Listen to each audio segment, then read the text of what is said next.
கல்குவாரி அமைப்பதற்கு ஆவணம் செய்கிறாங்க. செந்தூர் முருகன் கல்குவாரி எம்சாண்ட் அப்படிங்கிற ஒரு பேரில் ஒரு நிறுவனம், இளம் பாரதி அப்படிங்கிற அந்த நிறுவனத்துடைய உரிமையாளர், அந்த குவாரி ஓனர். இதை எதிர்த்து போராடியதற்காக உயர்நீதிமன்ற வழக்கறிஞரை சாலையில் விட்டு அடித்து கொலை முயற்சி அளவுக்கு பண்ணிருக்காங்க. ஒட்டுமொத்தமாக இந்த ஜெயங்கொண்டலை சுற்றி இருக்கக்கூடிய 10க்கும் மேற்பட்ட கிராம மக்கள் தொடர்ச்சியாக போராடுறான். இந்த கல்குவாரியினால் மிகப்பெரிய விவசாயம் பாதிக்கப்படுது, சுற்றுச்சூழல் பாதிக்கப்படுது, பள்ளி குழந்தைகள் வெளியே போக முடியல, கல்லூரிக்கு போக முடியல, மிகப்பெரிய தண்ணீர் தட்டுப்பாடு ஏற்பட்டுருச்சு. மொத்தமாக சீரழிவை ஏற்படுத்தக்கூடிய இந்த குவாரிகளை இழுத்து முடனும், புதிய கல்குவாரிகளுக்கு அனுமதி கொடுக்கூடாதுன்னு சொல்லி. ஆனால் இதுவரைக்கும் எந்த நடவடிக்கையும் எடுக்கப்படல. சம்பந்தப்பட்ட திருப்பத்தூர் சட்டமன்ற உறுப்பினர் சீனிவாச சேதுபதியை பார்த்து மக்கள் புகார் அளிக்கிறாங்க. அவரும் இன்முகத்தோடு புகாரை பெற்றுக்கொண்டு அப்படியே கொடுத்து நல்லா வடை வாங்கும் போது வடையில் என்ன படாமல் இருக்கு, இந்த பேப்பரை பயன்படுத்துன்னு சொல்லிட்டு பேர் இருக்கு. நடவடிக்கை எடுக்கலை.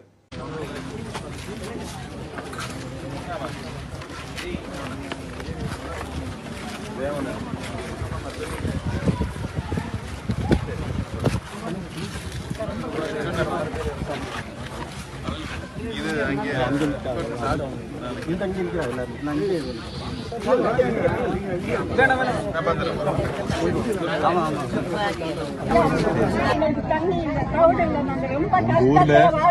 ஊர்ல இருக்க இளைஞர்கள் இருந்து நீங்க வரைக்கும் இதை தான் எதிர்பார்க்கறீங்க. கவனத்தை கொண்டு போயிருக்கோம், நீங்க கவலைப்படாதீங்க, எல்லாம் சரி பண்ணி. விஜய் மேலையும் எல்லார் மேலையும் நம்பிக்கை இருக்கு. அமைச்சர் இது நம்ம தொகுதிக்கு உள்ள வர்றதுனால கண்டிப்பா நீங்க அதுல முயற்சி பண்ணி நம்ம பண்ணி கொடுக்கணும். உயர்நீதிமன்ற வழக்கறிஞர் நீதிமன்றம் சென்று இந்த குவாரிகளை இழுத்து முடும் சொல்லி பொதுநல வழக்கு தொடர்றார் வேலாயுதம் என்கிற வழக்கறிஞர். அந்த வழக்கறிஞரை சாலையில் விட்டு கொலைவெறி தாக்குதல் நிகழ்த்திருக்கிறது இந்த குவாரி கும்பல். இதுவரைக்கும் அவர் மேல எந்த நடவடிக்கையும் எடுக்கல.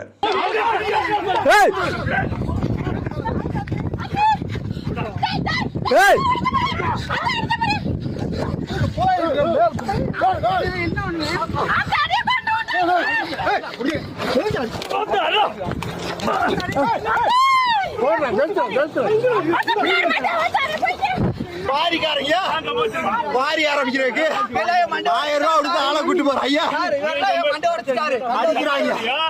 அடிக்கிறாங்க. ஜெயங்கொண்டலையில குவாரி ஆரம்பிக்கிறதுக்கு சண்டை வர்றாங்க. குவாரி ஆரம்பிக்க போய் லீகலா கோர்ட்டுக்கு போங்கடா. 1000 ரூபாயும் கோர்ட்டுக்கு கொடுத்து ஊர்ல இருக்கிற ஆளை கூட்டு வர்ற போடா போ. நீ எப்படி எங்க ஊர்ல இருந்து ஒரு மண் எடுத்துட்டு போற நாங்க பாக்குறோம். லீகலா பண்ணா பண்றா.